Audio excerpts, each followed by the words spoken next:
अस्सलाम वालेकुम दोस्तों, चूंटियों का शेर एंट लाइन। व्यूअर्स, आप लोगों ने जंगलात में भैंस, हिरन और दूसरे जानवरों के शिकारी शेर को हकीकतन या टीवी वगैरह पर देखा होगा, मगर क्या आपने कभी ऐसे शेर को देखा या इसके बारे में सुना है जो चूंटियों का शिकारी हो? एक ऐसा शेर जो पलक झपकने में चूंटी को चीर फाड़ कर रख दे। क्या ऐसा शेर वाकई हो सकता है? जी हाँ, ऐसा भी एक शेर मौजूद है। दरअसल ये शेर एक कीड़ा है जिसको मकामी लोग शैतानी कीड़ा, रेत का शैतान और कई दूसरे नामों से पुकारते हैं। अंग्रेजी में इसको एंट लाइन कहा जाता है, जिसका ताल्लुक कीड़ों के मिमिलियंटिडी खानदान और न्यूरोप्टेरा ऑर्डर से है। पूरी दुनिया में इसकी 2000 से ज्यादा इकसाम मौजूद हैं। इसकी पहचान कैसे होती है? बचपन में इसकी शक्ल खासी अजीब होती है। इसकी शक्ल ट्रायंगुलर टाइप होती है। 6 पांव और दरांती की तरह आगे को निकले हुए हाथी के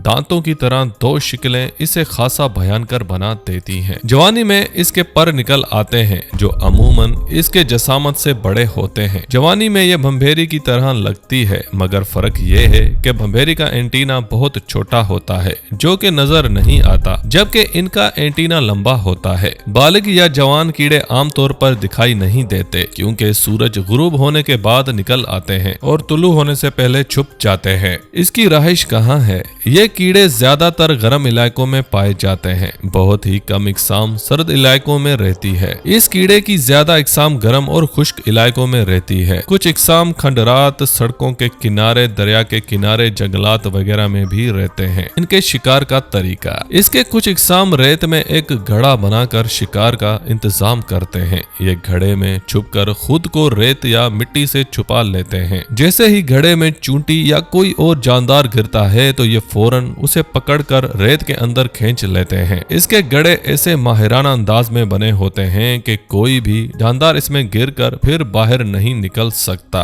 और ना इसके निकलने का मौका मिलता है। इसके कुछ इकसाम खुद को तिनकों या गिरे हुए पत्तों या किचरे में छुपा लेते हैं और जैसे ही कोई शिकार पास से गुजरता है उनको दबोच लेते हैं। इनकी खुराक में ज्यादातर चूंटियां और दूसरे छोटे कीड़े मकोड़े शामिल हैं। ये कीड़े शिकार के अंदर जहर डाल देते हैं जिससे शिकार का जिस्म अंदर से लिक्विड की शक्ल इख्तियार कर लेता है, जिसको ये चूस लेते हैं और बाकी के जिस्म को घड़े से बाहर फेंक देते हैं। इनके जिस्म पर मौजूद बालों की मदद से ये शिकार के कदमों की आवाज सुन लेते हैं और इनके रफ्तार से अंदाजा लगा लेते हैं कि वो कितने वक्त में पहुंच सकता है और फिर ये हमले के लिए मुकम्मल चौकस हो जाते हैं। इनमें बालिग यानी कीड़े फूलों या पौधों का रस या पोलिन खाते हैं, जबकि कुछ इकसाम बलौकत में भी शिकार करते हैं। इनकी जिंदगी गुजारने का अंदाज, मादा अपने किस्म के हिसाब से अंडे देने के लिए जगह चूज करते हैं। मादा रेत, मिट्टी, गिरे हुए पत्तों या तिनकों में अंडे देती है। इनके बच्चे बगैर खुराक के कई महीने जिंदा रह सकते हैं और बहुत ही कम खुराक की सूरत में सालों तक जिंदा रह सकते हैं। अगर खुराक की किल्लत ना हो तो ये जल्द ही बलोगत तक पहुंच जाते हैं। इनके बच्चे जब साइज में बड़े हो जाते हैं तो ये अपने जिस्म से माहौल के मुताबिक रेशम या दूसरी चीजें लपेट लेते हैं और पपोया बन जाते हैं, जिससे तकरीबन 1 महीने में बालिग परों वाला कीड़ा निकल आता है और तकरीबन आधे घंटे बाद उड़ने के काबिल हो जाता है और जीवन साथी की तलाश में निकल पड़ता है। ये कीड़े हमारे लिए बिल्कुल बेजरर होते हैं। बालिग होने के बाद इनकी उम्र 1 महीने से लेकर 1.5 महीने तक हो जाती है। उम्मीद करते हैं वीडियो आपको जरूर पसंद आई होगी। जाते जाते इस वीडियो को लाइक करें, हमारा चैनल सब्सक्राइब करें और बेल आइकन को जरूर दबाएं।